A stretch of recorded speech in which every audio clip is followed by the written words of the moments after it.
అందరికీ జై భీమ్. ఉమ్మడి ప్రకాశం జిల్లాకి చెందినటువంటి మార్కాపురం నియోజకవర్గం.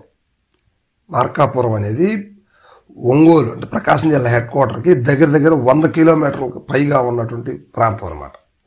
సో దానికి ఇంకా దూరంగా ఇంకా 40-50 కిలోమీటర్ల దూరంలో కూడా ప్రకాశం జిల్లా విస్తరించి ఉంది. అంటే ఈవెన్ శ్రీశైలం వరకు కూడా, అంటే శ్రీశైలం రైట్ బ్యాంక్ వరకు కూడా ప్రకాశం జిల్లా అనే వాతావరణం అయితే కనిపిస్తూ ఉంటుంది. సో ఎర్రగొండపాలెం, పుల్లల చెరువు, దోర్నాల ఇలాంటి మండలాలన్నీ కూడా చాలా నల్లమల ఫారెస్ట్లో కలిసి ఉండేటువంటి పరిస్థితులు.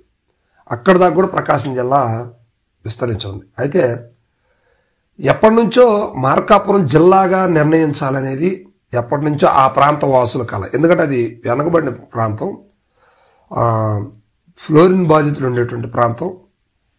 వాళ్ళు అనారోగ్య పరిస్థితులు, ఏదన్నా ఆపత్కాలంలో ఏదన్నా రిస్క్ పేరు చేయాల్సిన పరిస్థితుల్లో హ్యాండ్సప్ అని వదిలేయాల్సిన పరిస్థితి.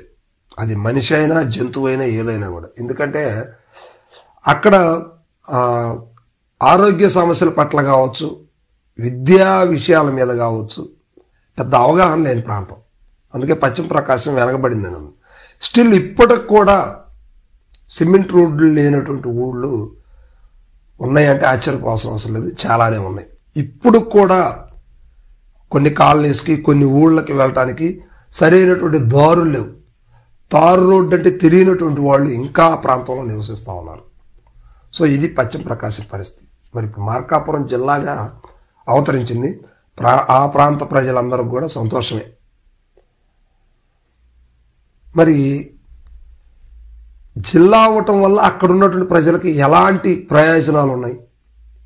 ఇండస్ట్రియల్గా ఏమన్నా డెవలప్మెంట్ ఉందా, లేదా విద్యా వ్యవస్థ పరంగా ఏమన్నా అభివృద్ధి ఉందా, లేదా ఆర్థికంగా ఏమన్నా, వ్యవసాయ పరంగా ఏమన్నా ఉందా అంటే ఏమీ లేదు. అన్ని విషయాలు ఇప్పుడు మనం ఏమైతే చెప్పుకున్నవి అన్నీ కూడా అక్కడ ఎనగబాటుతనంగానే ఉంది. సో కొంతమంది విశ్లేషకులు ఏం చెప్తారంటే అందుకోసమే అది జిల్లా హెడ్ క్వార్టర్గా అవతరిస్తే అన్ని విధాలుగా కూడా అభివృద్ధి చెందుతుంది అనేది అక్కడ ప్రజలు భావిస్తూ ఉన్నారు. సో ఇక్కడ రాజకీయ చిత్రపటంగా ఒకసారి మనం చూస్తే గిద్దలూరు, ఎర్రగొండపాలెం, మార్కాపురం, కనిగిరి ఈ 4 నియోజకవర్గాలతోటి మార్కాపురం జిల్లా అవతరించనుంది. అయితే దర్శి కొంచెం డిస్టర్బెన్స్గా ఉంది. దర్శి అటా ఇటా అనేది నడుస్తుంది. జిల్లా అవతరించే లోపు ఇంకా క్లారిటీ అయితే రాలేదు నాకు తెలిసి. అయితే అంటే లేదని చెప్తున్నారు కానీ క్లారిటీ అయితే రాలేదు. పూర్తి స్థాయిలో కొన్ని మండలాలను ఇటు, కొన్ని మండలాలను అటు అనేది నడుస్తూ ఉంది. సో అది ఇంకా క్లారిటీ రావట్లేదు. మొత్తం మీద అయితే అది ప్రకాశంలోకి వెళ్ళినట్టు కనిపిస్తూ ఉంది. కానీ తర్వాత అయినా కూడా దర్శి నియోజకవర్గాన్ని మార్కాపురంలో చేర్చడానికి ఖచ్చితంగా అవకాశాలు అయితే ఉన్నాయి.